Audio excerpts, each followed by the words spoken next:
This is Smarter San Diego TV. Millennials and baby boomers alike, they want to be in urban environments right now. Thank God for the Electoral College vote. In a 4-hour breakfast, we raised $9,000. So that's something that we take pretty seriously. And you can't diet your way into being lean and fit. They go together. In New York City deciding what's best for the rest of the freaking country. This is not a market built on a stack of cards. It's a solid foundation. 0%. That is a thumbs up. Everyone has a life worth telling a story about. And the more adversity that you faced, the deeper your story. Well, am I going to be okay in it? Like, am I going to be able to walk? There's just so much creativity in this town that it's hard to hide it. Well, you have these beliefs, well, what do you do with it?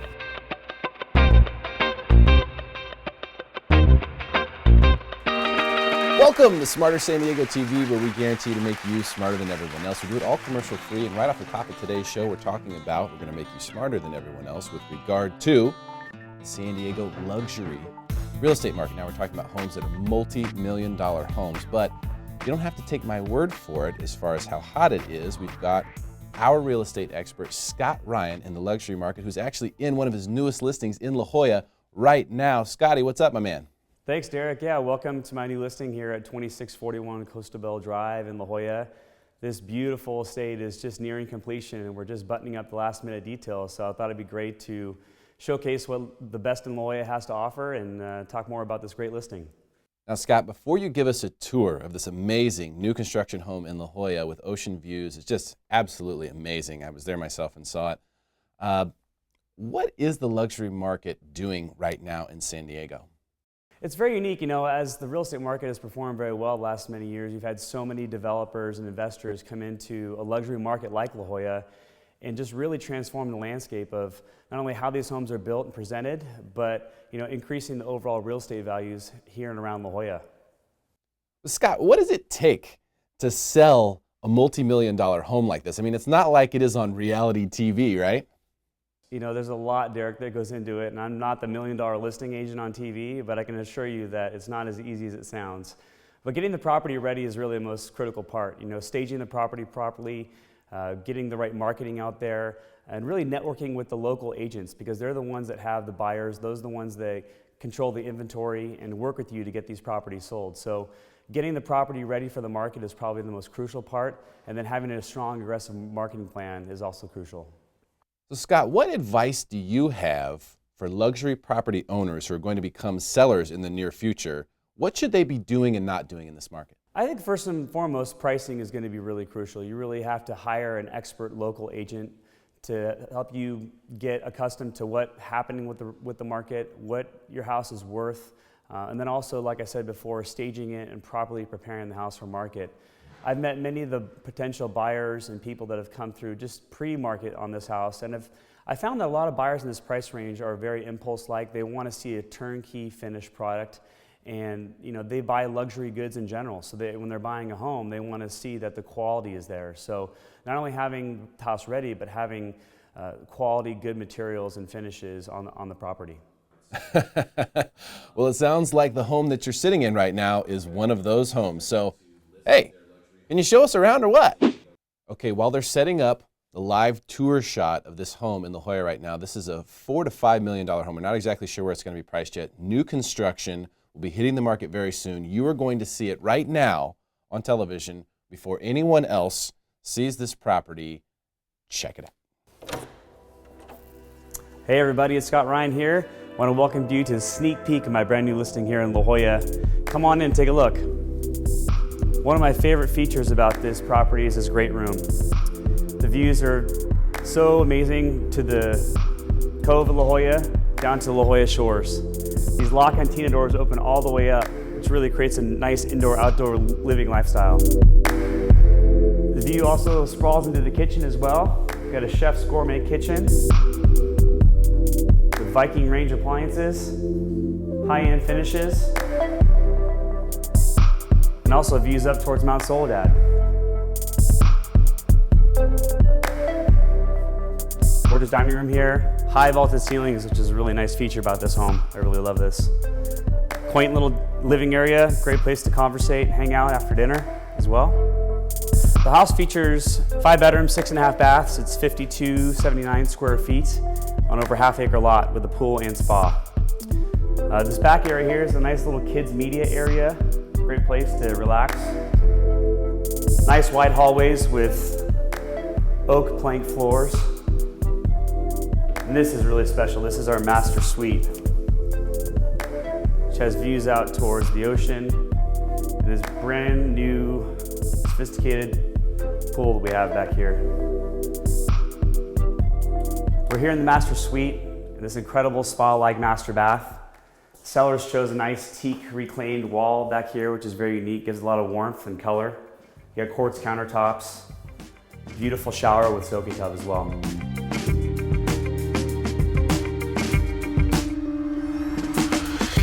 This is our downstairs, what we call the flex or media space. Could be a nice room, fun game room to set up for the pool. Got a media area. This could also be turned into a wine room or a bar if you'd like. But it's a great space. It actually flows out to where the pool is located. Thanks everybody for taking a sneak peek with me today in my brand new listing at 2641 Costa Bell Drive here in La Jolla.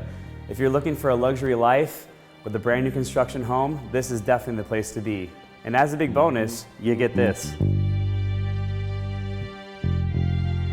All right, Derek, back to you in the studio. Wow, tough life, Scott. You see this place? Amazing. What a home. Fantastic stuff. Hey, Scotty, you go ahead and catch some waves in La Jolla. We'll manage things here at headquarters. And of course, if you have questions about this property, call Scott Ryan with the information on the screen right here. And if you want to be smarter than everyone else, stick around because more Smarter San Diego coming your way.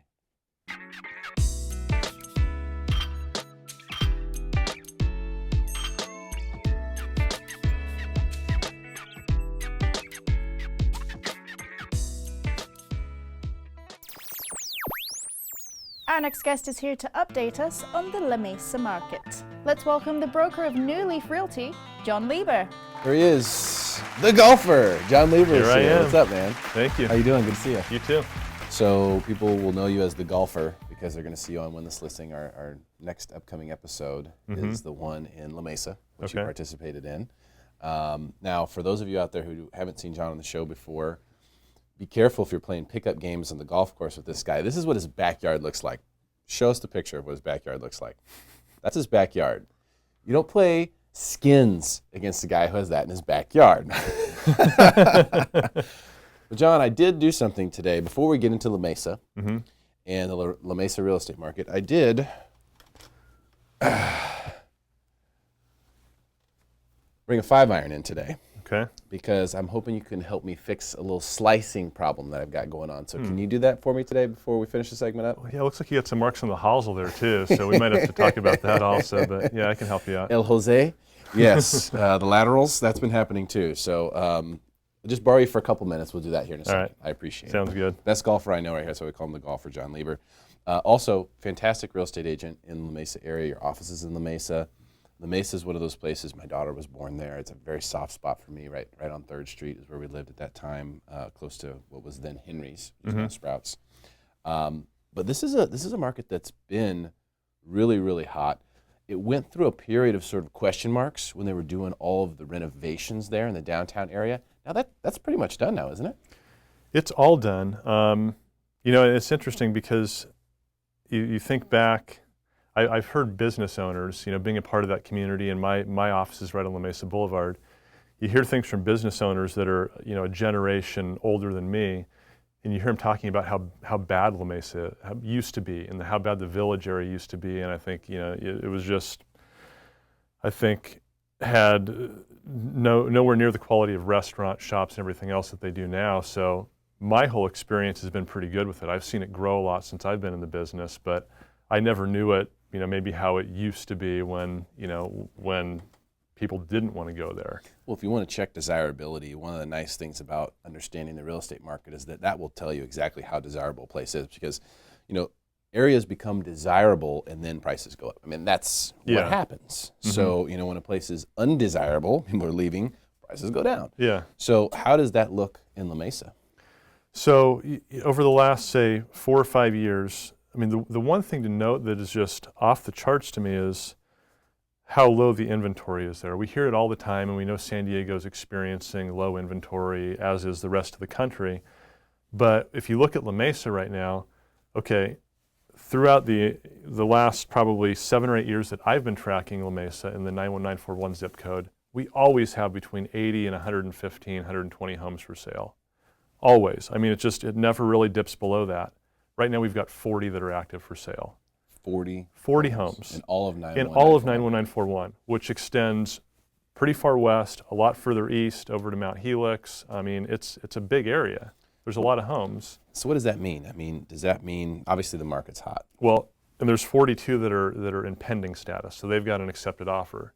So Okay. you can extrapolate those numbers and just look at, okay, we've got 40 homes for sale, there's 42 pending. We're not able to keep up with the demand that there is in La Mesa, and that's less than a 1-month supply of homes.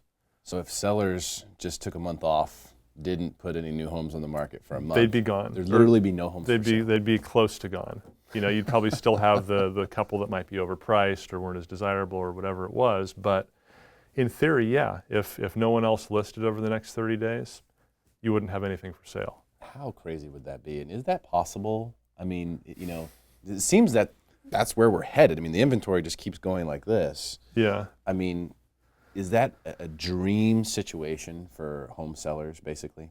For sellers, God, I mean, you'd have to think yes. I mean, you know, of course it is. And I think that's what's really keeping our prices as high as they are, and they're continuing to trend up even when interest rates have gone up some and there's still some uncertainty in the market. It's like the inventory is so low and we can't keep up with the demand fast enough that, you know, it's in the foreseeable future, it's got to keep going up. I mean, it's a supply and demand equation, and you look at that and there's no way you're not going to have twice as many people listing their homes over the next couple months. It's just, that's where we are, and we can't. If they did, do you think the market could absorb it? In other words, no question. It would? Yeah. Because you know, you figure out of those X number of homes, you've got some overpriced, some that, you know, aren't as desirable, some that are priced right that sell quickly. So, you know, you'd end up with a pool of each of those categories. And so the good ones and the ones that are priced well are of course going to get absorbed faster. So I don't think there's any question. You know, a couple of the areas that I was going to look at that I really like are, one, right in the La Mesa Village, which is a fantastic area and where I happen to live and have my office, and I love it there. And if you draw your map around that area, I think we've got 3 homes for sale in a pretty big area. The other little community is called Porter Hill, which it's still walking distance to the village, but it's actually 91942 zip code.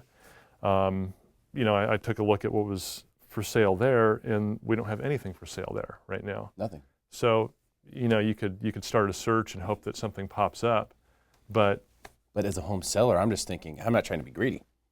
I'm just saying, if I own a home, I'm in La Mesa, and I'm hearing this, I'm thinking, okay, yeah, what's going on here? Because if I own a house in Porter Hill, for example, if I list it, you're telling me I'm the only game in town. Yeah, that's it. You're the guy. You know, it's kind of, if people are familiar with Burlingame, it's this community kind of on the north end of South Park, kind of right in the dividing line between North Park and South Park, and it's just a few streets. And it's so desirable that people will, you know, wait for a home to come up on one of these 3 streets that are considered Burlingame, and you've got these little 1,400 square foot homes that sell for $1.1 million because people want to be in this historic district, and it's so small and such a perfect little community right there that people love it. And I could, you know, I don't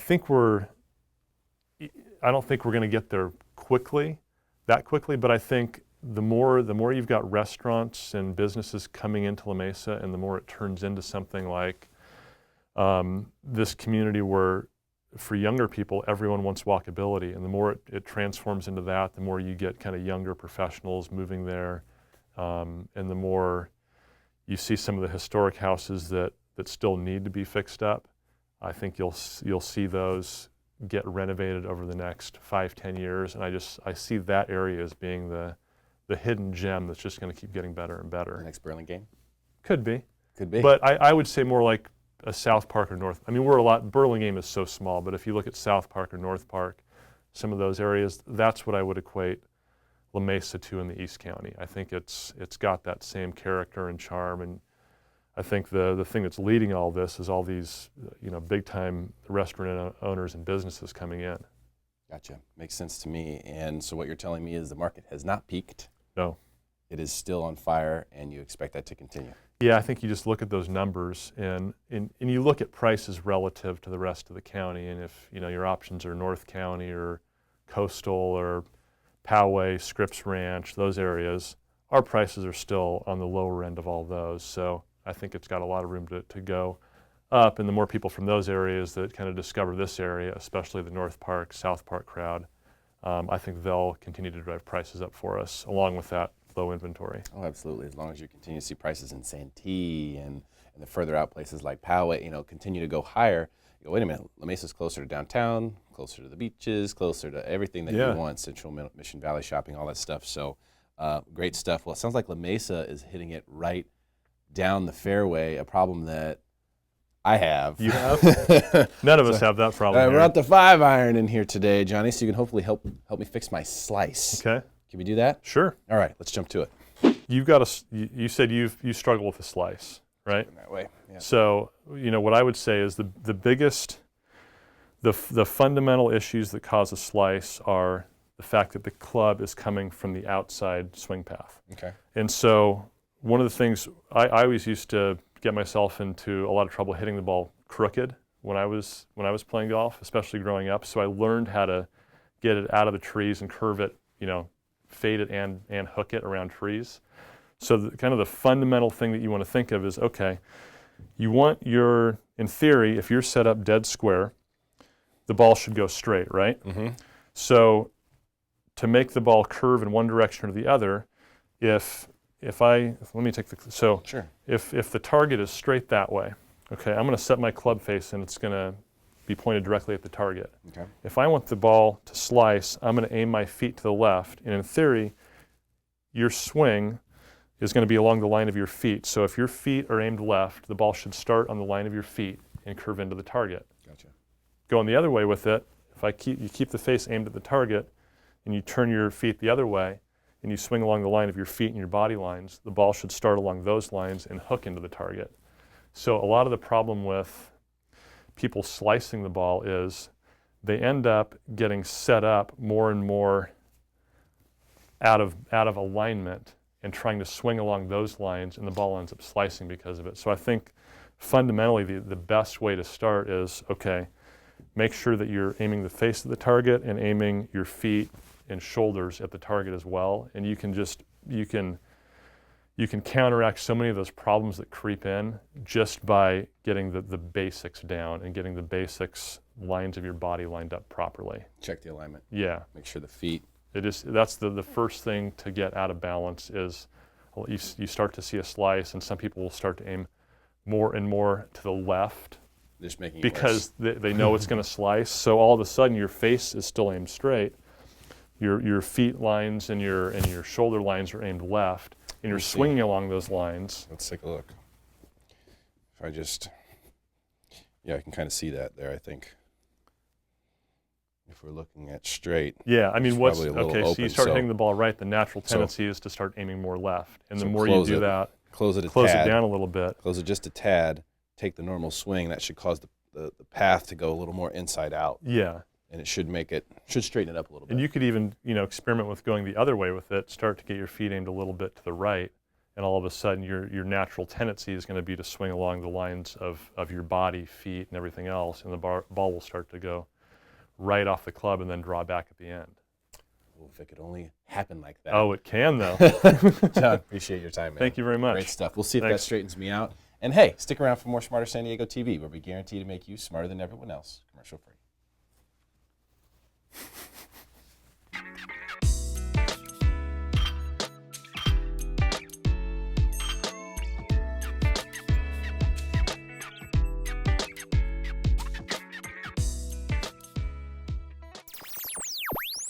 How can you win with a hard-to-sell home? Listen up to our next guest, real estate professional at Whissel Realty, Joe Corbisiero. There is Mr. Corbisiero. How you doing, man? I'm flexing. All right. Yes, you're always flexing, which is great. This is a really good topic today, something that people can learn from. In a hot market, there are opportunities, right? And please don't take this personally, but there are people out there who bought bad houses. There's bad houses out there. Yeah. Bad floor plans, bad situations. Bad neighborhood. Yes. You buy the house, you get in, and then you go, what the heck did we do here? So, but there's an opportunity now, right? That's right. Because the market's warm. That's what I thought. Hot, even. Yep. Breaking news. If you got a crappy house, now it's the moment to sell. That's a wireless mic, by the way. That's right. It's wireless. So, I mean, how do you know if you have a bad? I mean, does it scream out to you? Do you know you have a bad? Or are some people who are in a house and are like, no, it's fine. They don't realize there are certain things about it that are going to make it a challenge to sell in a normal market. Well, let's be honest. I mean, we buy what we can afford. Maybe they bought, a couple of years ago, they could afford X amount of money. Then they lived in a house 3, 4, 5 years. They realized that Imperial Avenue is not the greatest neighborhood in San Diego, or the district school is not a liking, or the floor plan just is not what they wanted. So I think this is what I'm going to give a recommendation this type of seller. If you're not happy with your home, sell it. This is the right time to do it. The inventory is extremely low. So index showing that there's been the lowest inventory in the past 13 years. Yeah. As a matter of fact, as a result, we have multiple offers pretty much, in every, I don't want to say in all price points, because I know there's a Rancho Santa Fe, for instance, on a ultra luxury, things are not selling. Same thing in La Jolla, over $3 to $5 million and up, they're not selling. But if you look at the medium price point, for instance, Scripps Ranch, in the 900,000 and 50, there's 15, 20 offers day one. So if you don't like your house, I really strongly recommend it. Put it on the market. This is the right time. Yeah, if you got into a house you're not happy with, it's not working for you, you want to make a change. Or, how do you know, what are some of the things that would characterize a bad house? Like a funky layout, like if you have one of those weird rooms where you open the door and it hits something, or, that kind of stuff. Is that what we're talking about? Look, I think funky layouts is when you see the rooms that are a little too small, number one. Or do you have a 1,300 square feet, 5 bedrooms? Have you ever seen a home like that? They're like 8 by 9, 8 by 8. Yes. It's like you're pretty much sleeping like this. Dude, where I'm from in Missouri, it's a 3-bed, 2-bath, 1,000 square foot is like the template house, with the teeny tiny 2-car garage. That's the template house, and those bedrooms are small. Everything's small in that 1,000 square, but it's a 3-bedroom, 1,000 square feet. So I have seen some small bedrooms you walk into and you go, how would you even get a bed in here? Yeah. But I haven't seen it in San Diego, but it's out there. Oh, I've seen stuff like 4 or 5 bedrooms, like 1,200 square feet, 1,180, and I'm wondering, how are you going to put your kid to sleep when he becomes a teenager or eat your sheep? What are they going to do? Yeah. So that's one example. The other example is have you seen homes that they're actually backing up to the freeway? You cannot move the freeway. Yeah. That noise is there. Yeah. So you can't change it. At night, during the day, it's a freeway. So if it's one of this situation that's the time to sell right now. So basically, hard to sell homes. Yes. An opportunity now for those sellers. Correct. Who maybe checked out mentally to the whole game, thinking that I'll never be able to sell this place when I got into it. Especially people who bought near the peak. I agree. Now you might actually be able to, you paid down a little bit, maybe now you can actually get out of the thing. Yeah, like we're, I think, a little above 2006 home pricing. So they have 11 years of mortgages, hopefully, if they refinance 15 times. Yeah. So most of them are upside down and couldn't. Yeah. A lot of people who bought in 06. Right. It's pretty much they're there, So that would be a good recommendation to sell. If they don't like their house or they want to buy something else, probably the right time to go. Yeah, I would say so too. What do you think about, when we get into a market like this where things are heated up and the inventory is low? It still seems to me, though, like a lot of sellers are overpricing, or they're thinking of a number that's too high. Right. But is that what is sort of fueling the market? In other words, because of the fact that people are keep stepping up the next level and we continue to see multiple offers, is that what's causing the market to continue to go higher right here? Exactly what it is. I think it's demand is so high, supply is very low, And if you overprice a property, you're gonna have many, other opportunities out there. A buyer right now, all they're thinking buyers really, because I have conversation with a ton of buyers. Me and my team, we're always talking to buyers on a daily basis. You know what they say to me all the time? The rates are gonna go up. Something's gonna change. And they're right. I mean, they've been talking, and the rates are gonna go in the 5.5, right? We're talking about a couple $100 a month, or they're probably gonna be eliminated from the market due to lack of affordability. Yeah. So at that point I don't blame them. Yeah, you want to get the house, you like it, it's been all remodeled. It's okay in their mind that they're paying $10,000, $15,000 more than it's worth, right? I've seen offers, multiple offer scenarios, waiving appraisal contingency. I don't recommend that to my clients. I want to sleep at night. So these are what they're saying. We don't care what it appraises for. Yeah. This is our offer. That's it. Even if it appraises for $100,000 less, we don't care. They will come up with a different. Wow. I've seen that. So I just got a counter offer like that. It was a seller multiple counter offer at $955,000 in the Scripps range, waiving the appraisal contingency. Say to my client, you know what? Never mind.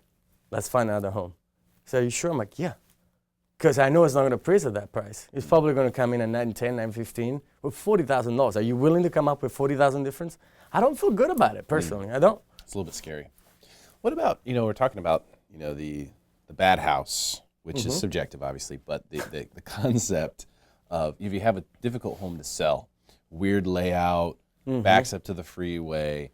What about like poor condition?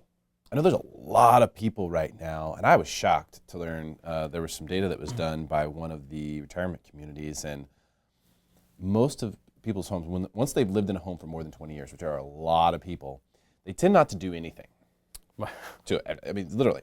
So, they have houses that were bought in the 70s that haven't been touched. It's true. Stuff like that. Now, when you start talking about that, you have to redo everything in a house like that. I mean, roof. I mean, you need to redo the entire kitchen, all the appliances, probably some of the plumbing, piping. That stuff all needs to be looked at again as well. Things have changed so much. So what about someone in that situation? Is it also a good time for them to be a seller because they can get more money, or are the investors still going to lowball someone like that?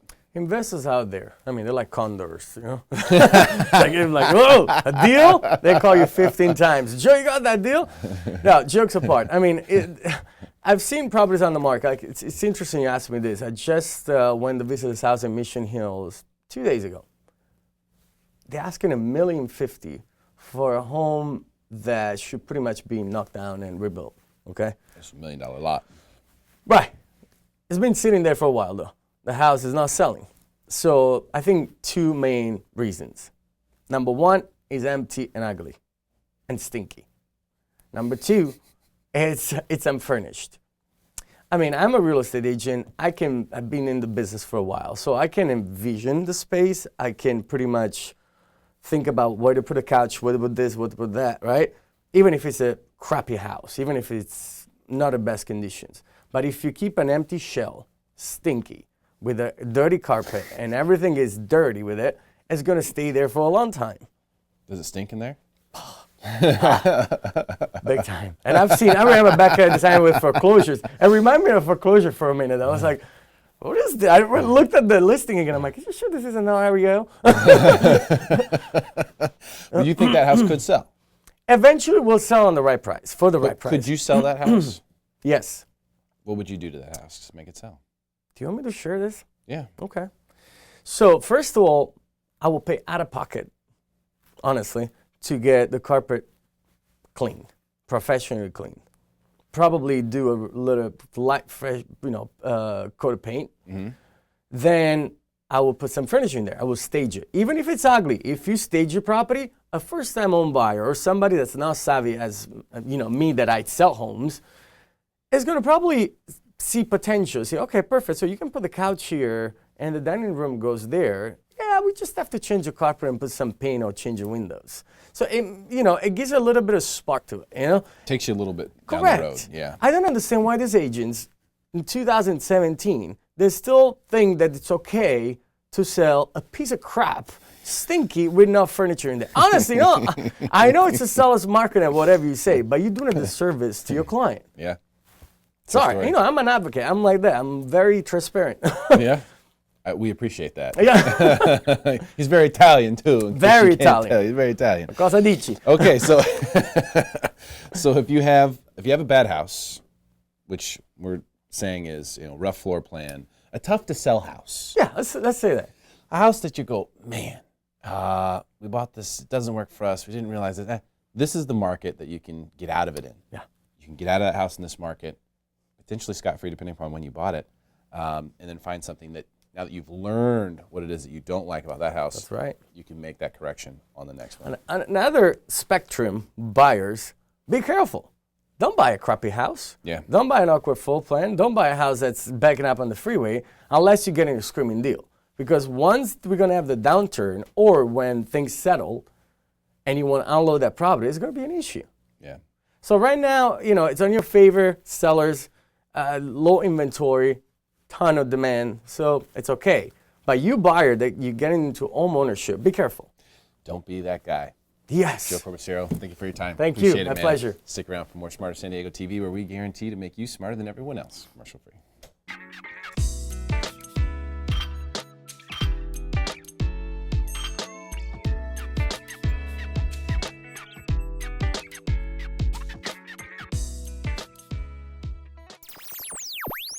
What is the future for East Village now that the Chargers are out? It's time for Building San Diego. Please welcome our guests from Welcome to San Diego Real Estate, Chad Dannecker and Nicole Justice, and from I.D.E.A Partners, David Malmuth. All right, it's time to talk East Village. Very excited about this segment, Chad Dannecker. What's up, my man? Hey, how are you? Good. So Chargers officially gone. Gone. Which has created a lot of opportunity for the possibilities in East Village, my favorite part of San Diego. Yeah, I think a lot of people are questioning, what's next for that land that was there. And it's interesting because a lot of people were kind of hopeful that that would occur. And now that we know that they're off the table, I think there's some amazing possibilities. So with us today, we've actually got somebody that's very involved in that area, highly knowledgeable in urban planning, and really connected to a lot of the property owners, landowners, and developers in San Diego that will be able to shed some really good light on what potential we have coming up for East Village, which is the largest neighborhood in downtown San Diego. And really, in the future, we'll see the most change of any other neighborhood in San Diego. In my opinion, the coolest, and let's shine that spotlight. David, what's up, my man? How you Great doing? to be here. Okay, so East Village. I lived in M2I for 5 years. Mm-hmm. I love the area. I will definitely go back at some point. A lot has changed since I initially moved in there in 2010. Yeah. And I no longer live there, but I'm keeping an eye on it. I still think it's a place where there's a lot going on, a lot of opportunity. What can we expect to see down in East Village now with no Chargers on the table? Well, it's very dynamic, as you know. There's about $1 billion of development that's in the pipeline. And that was all moving forward even without the Chargers as a potential user. So that didn't hurt when the Chargers said, no, we're not going No, in. it's going to help. It's going to help. We've been part of a group called the East Village People that for the last year has been putting an alternative proposal on the table because we didn't think it was right to just say no to the Chargers. We thought we should say yes to something that would be higher and better use. So a group of residents and planners and developers and people who are really invested in the East Village area, as well as Barrio Logan and Sherman Heights surrounding neighborhoods, said, well, what could we do there that could continue to drive prosperity broadly, that would be consistent with the community plan that's already in place and actually be endorsed by the people who live and work there? And what we came up with is called the East Village South Focus Plan. And we went through a community process. We had 350 people involved in 3 different workshops to create this plan. And what we now want to do is we want this plan to be adopted by Civic San Diego, ultimately by the city, and most importantly, get implemented. Because what you have there is the potential over 15 years of developing 15 publicly owned acres. You can create 6 to 7 million square feet of development.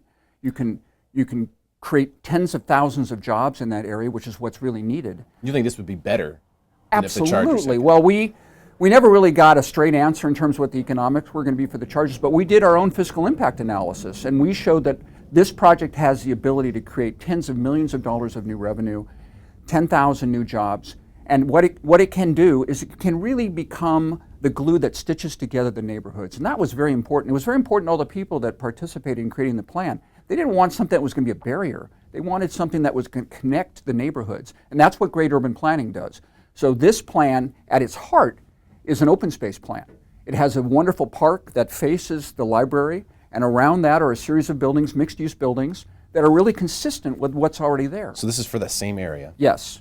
Starting on Tailgate, because that's already owned by the city. Gotcha. And in our plan, we suggest an implementation approach that would allow that to go ahead immediately, because that 6 acres is owned right now by the city. We have to replace the Padres parking, but on top of the parking, we can build 3 million square feet that could be university uses, leveraging UCSD. We can have tech uses, we can have housing, we can have retail. All of those things could be accommodated, and we could double the amount of parking space by building below grade. So the Padres are going to be better off. Not only do we give them their 1,000 parking spaces, but we can double it. And most of the time, because of the way shared parking works, they'll have more parking. And I think the Padres would be very receptive. You know, they were reluctant. They weren't sure how the Chargers plan was going to work, but we've had some conversations with Padres representatives. We think there's a way that everybody can win, and we can make something that's really going to continue the innovation economy that's starting to flourish downtown.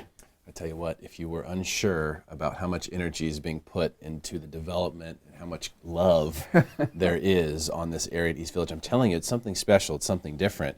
And that's why I still feel like it's one of the best places to buy real estate. Even today in a hot market where prices are high, I feel like East Village is a great place to invest. I only see it going higher, especially with people who are putting so much energy into making it better.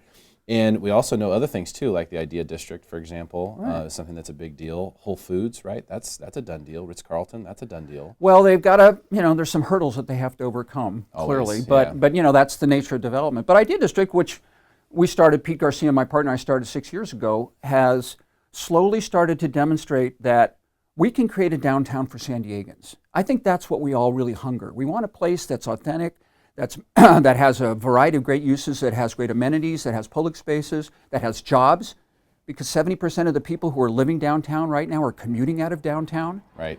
That's a huge problem. But it's also a big opportunity, because there's a lot of employers who are now saying, wow, there's almost 40,000 downtown residents, and those people are smart, and they have the kinds of skills that I need in order to grow my business. So that employer is now starting to look at downtown very different than they did 5 years ago. So my sense is, with the growth of I.D.E.A district and the opportunity East Village South, that we can we can make this cluster happen. We have that moment. We just have to now seize it. And the best thing about the Chargers is now the air is cleared, right? We don't have to worry or wonder about that anymore. We now know that the opportunity is right there for us to grab. I mean, you make a really good point. A lot of our guys that are younger downtown, that are these tech guys, they're doing a reverse commute up to Sereno Valley every day. Yeah. And they don't particularly care for Sereno Valley, and they don't like the commute. And if you can pull that talent that's right now up in Silicon Valley, those young kids that are the aspiring minds of the future, and attract them to a place like San Diego with our weather, with our beaches, with our amenities, I think that is a plan that could be built around for success, 100%. We already have an incredible quality of life in San Diego, right? That's it, yeah. It's a lot cheaper than the Bay Area. The weather's a hell of a lot better. Agreed. What we need now is the jobs, right? We need those jobs so that when people are, and they're living downtown because that's the lifestyle they want. They don't want to have to drive. They want to be able to walk or use a bike. But the missing piece right now is having those jobs so that you don't have to get in your car and drive up and sit 30, 40 minutes in traffic wondering, why am I doing this every day? So I think now all of us who are involved in trying to do economic development downtown and using real estate as a placemaking tool to create that economic development, we all understand what the opportunity is, and I think we're all starting to have a narrative that is a powerful, persuasive narrative that can draw these kinds of employers downtown. Something everyone can get behind, something that makes sense. Yeah. Nicole, do you want to chime in? Yeah, I mean, when I first thought about the idea of coming and participating here, I thought about what am I curious about? What's important to me as an East Village resident, and in that 30% that actually works downtown too.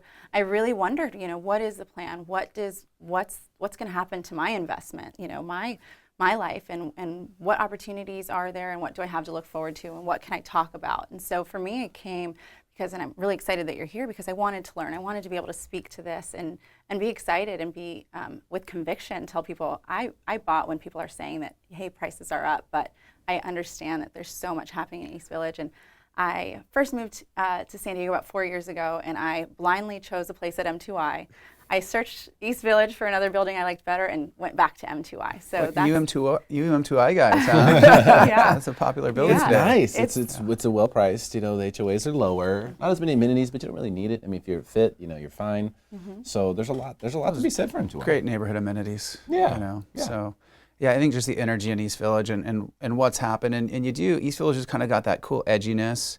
And you've got the art scene, which is great. We've got the technology coming in. We're seeing companies like Underground Elephant come in, Active come in. So House, right? Yeah, House. I mean, that was huge. So we're starting to see more medium-sized companies as opposed to smaller companies fill in. And I think it just takes one anchor large company, a big Google and Apple and HP, somebody like that to come in and occupy, 4, 5, 6, 8,000 square feet. And then next thing you know, it's like the first domino falls and we just... Well, now that UCSD has put their stamp of approval, right, which is huge because they're huge. Mega impact. And a lot of these companies want to be where the ideas are created, where the ideas are generated, right? And we've studied innovation districts because that's what we've been doing for the last 6 years. And we noticed that smart companies want to be around places where ideas are being generated, where new stuff is happening, and where really smart people are creating those ideas.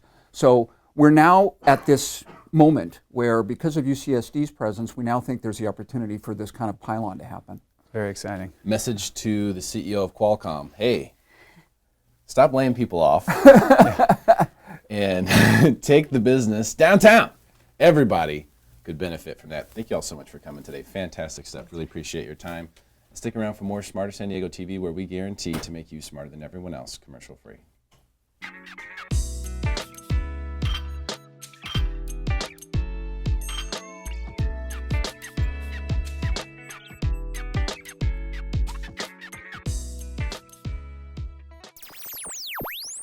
Our next guest is here to help us get healthy. Please welcome our Carlsbad correspondent, Brian DeVore, and his special guest, the founder of 360 Wellness, Jackson Hale. He's back! Mr. Carlsbad is in the house. What's up, Mr. DeVore? How you doing? Good, how are you? Fantastic.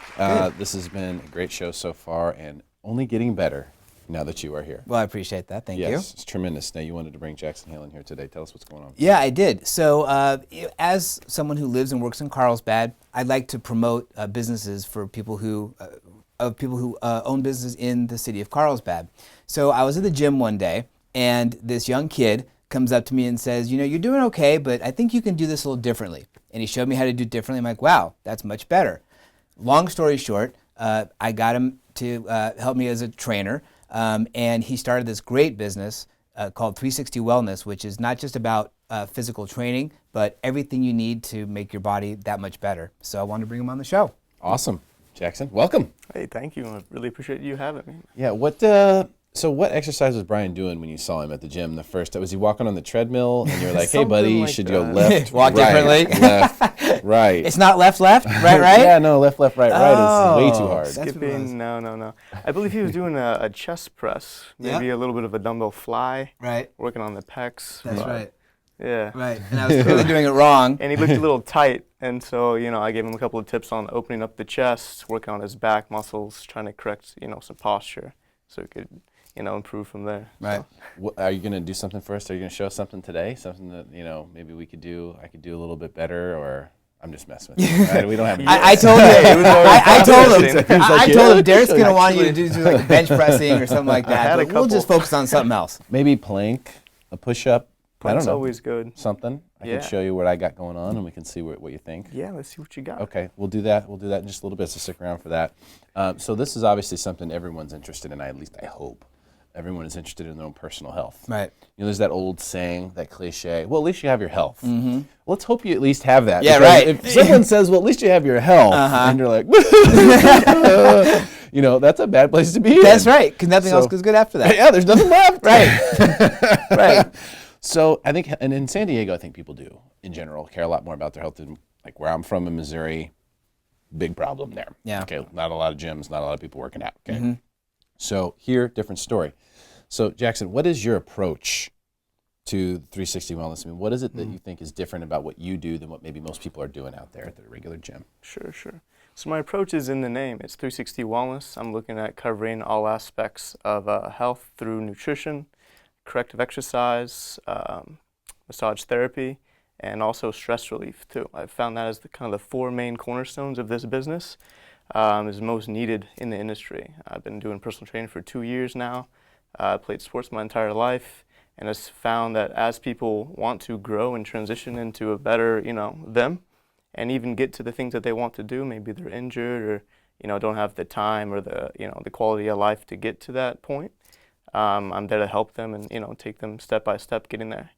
And right now I've really opened up the biggest segment, and that's manual therapy. And I do a preventative form of that through Eastern and Western medicine, combining different massages.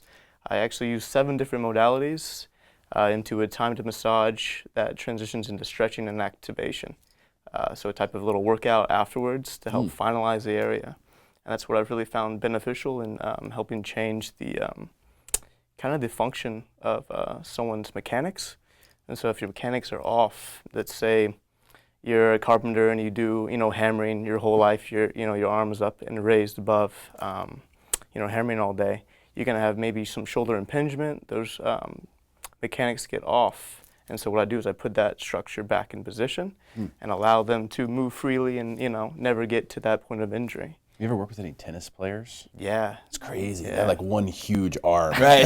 That's all weird. Like, seriously, check that out. Next time you watch a tennis match, like one gigantic Hulk arm and then one like skinny, unused arm on the other side. Like the arm wrestler. Right. Yeah. It's like, what are you going to do with that? And it's true. I think we all have little things we do, whether it's the way we walk, the way we run, maybe it's the way we're lifting. We tend to have these tendencies that can play out into really, even if it's a little off, it can play out into really bad things over time. I noticed that myself with the abs that I had been doing were actually causing back pain. Right. And I didn't correlate the two until I finally, got to a point where I actually went on vacation, didn't do any abs. I was like, gosh, my back feels so much better. So you don't notice it. You think you're doing something good. Well, and what I really like is the fact that, I always thought I knew what I was doing on the machines and stuff, but when Jackson kind of helped me introduce like, stretching was huge, and using, the right muscles the right way, it allowed me to do more at the gym than I was before. One of the things that Jackson told me was, if you work your chest, what's the ratio? 1 chest to 2 back? Yeah. Or 3 or something like that. It's like I wasn't doing enough back.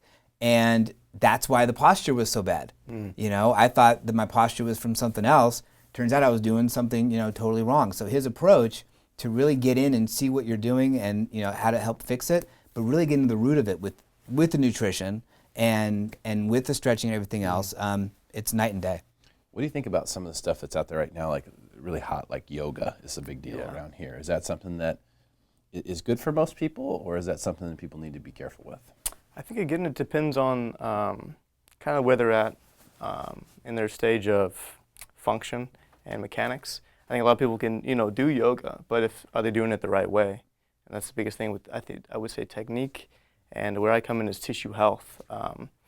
My girlfriend right now, she does yoga, and she has a lot of lower back pain. And so that's one thing that can be common with a lot of people who do yoga is, taking care of their core and their lumbar. So sometimes too much stretching can cause injury in certain places. And so I've been able to help release that and, protect the area with activation and, keep them in the game, kind of like I like to call it. I want to be in the game. Yeah, man. All right, let's check it out. Let's see what we can do. All right. I'm going to do a yoga pose. Okay. Just for fun. Right. And then I'm going to Is there any reason to do it? Yeah, sure, why not? And then I think planking is something that is a really good thing, right? It's a simple thing that a lot of people can do. It's sort of like a full body deal. I've been doing it a lot more lately, but I'd like to get some pointers on technique, make sure I'm doing it right. And then I think push-ups too are something that a lot of people, maybe should be doing. It's a simple thing to do. Makes you feel really good. It gets a lot. It's a lot of areas. Right. You can do it without anything. Just do it right here on the floor. But again, technique could be a big deal. So let's check it out. Go for it. All right. Let's see what you got. This is that's pretty impressive. Good, man. Yeah. Dancer pose. Balancing. All right, Jackson, are you going to be able to see what you need to see from here? Yeah, right there's good? Okay, view. So I'm just going to get down. Let me tuck in my tie here. So we'll do the plank first. This has been big for me lately. I've swapped out my ab exercise to do planking. So this is kind of where I have it. That's great, man. Yeah, make sure that belly button's in, and then think of kind of elevating your ribs, going onto your toes a little bit. So think of shifting forward. Okay. You feel it a little bit more there. Yeah. That looks great. Nice. Let's see how long you can hold that. I want to see you doing that at the gym in those clothes. In these clothes? I usually do 1 minute. That's great. And if you feel comfortable in that position, I usually progress my clients into like a single leg knee drive. If you want to try that. Like come bring it up? Yeah, and then right back to it. And then alternate just like that. How's that? That's great. Wonderful.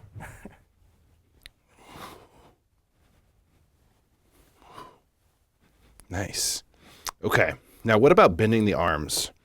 Is that something that you should do in the plank too? Like if you want to get more resistance in the upper body? Yeah, maybe a slight bend in the elbows. Yeah, slight bend.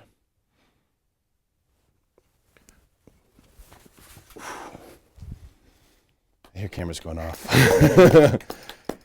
Wonderful. Superstar. I always wanted to do that. Oh, good Lord. After like a triple backflip, though. Right. Like, uh-huh. Nice landing. He sticks to landing. All right, push up. Push up, yeah.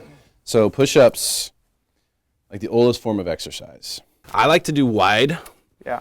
That's just kind of my thing.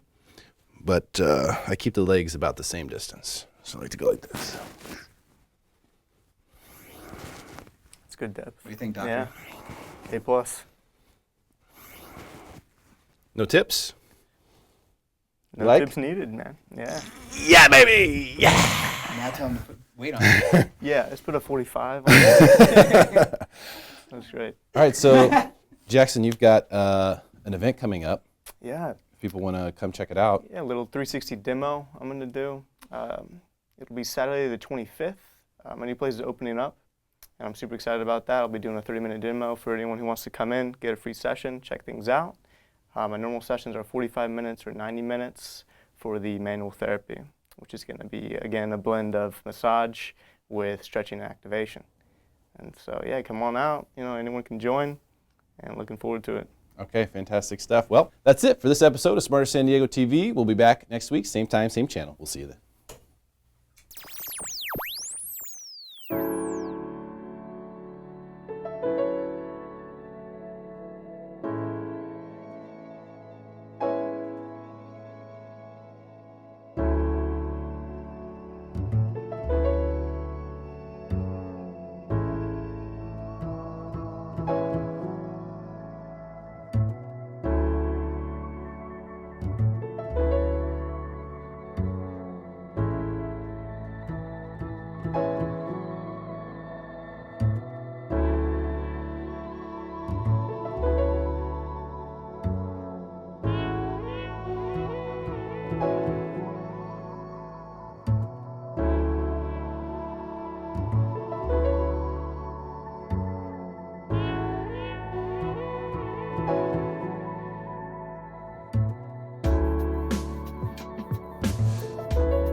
It's all about problem solving in a creative way, taking a problem and stepping back and looking at it from different perspectives and figuring out some kind of creative way to accomplish something. And you know, I think that's the only way to ever do anything that's original, that hasn't been done before. And I think all artists, that's the ultimate goal. You know, you want to be good and aesthetically pleasing, but more than anything, you want to be original.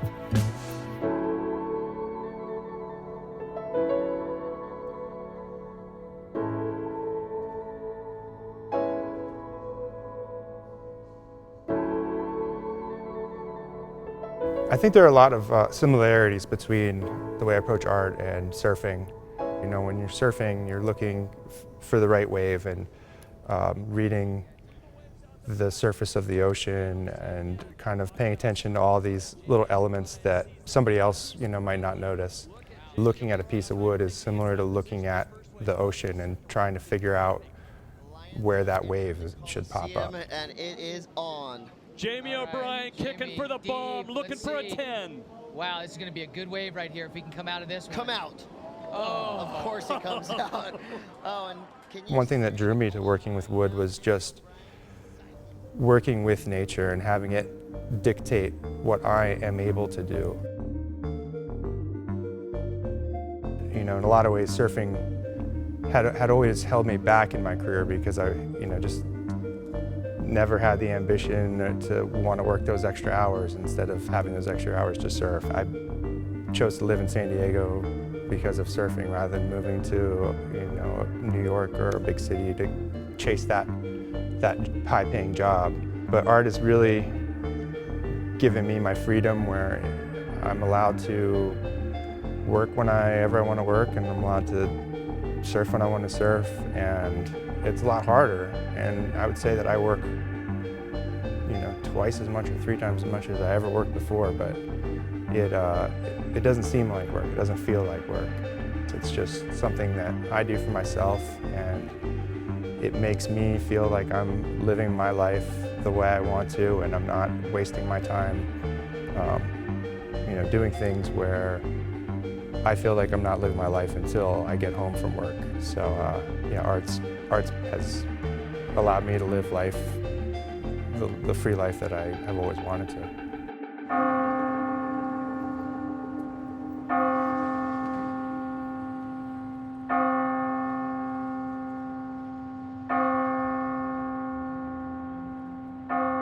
It was a few years ago, and all my friends started getting married, and I was pretty broke at the time. I got the idea that I would start making paintings as wedding presents as a way to save money on these wedding gifts, but I had no idea what I was getting myself into. It just ended up being way more time-consuming and intensive than I had expected. I never really thought about being an artist before.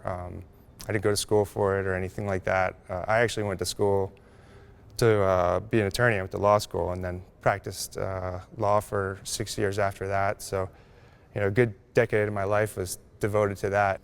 I was stuck in it after I'd invested all that time in it, and I was really just kind of looking for a way out. That's what kind of gave me the push to do art, not just for myself, but for other people, and that was kind of the first turning point in my career.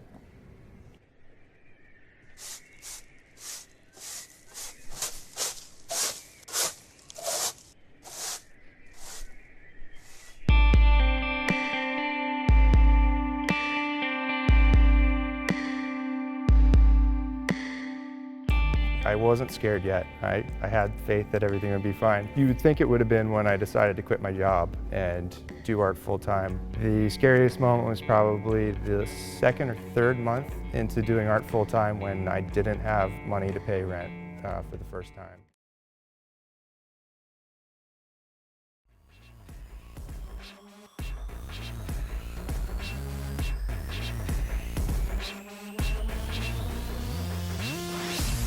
Hey, great show, guys. That's a wrap. Jade, what's your schedule look like? Do you mind breaking down the set? Not today, Derrick. I'd love to, but there's waves out there. I gotta go. No, I can't either. I'm starting to get hangry and have way too much stuff to do today. Claudia, you've got this, right? Sure, guys. I would love to. I'll get right to work.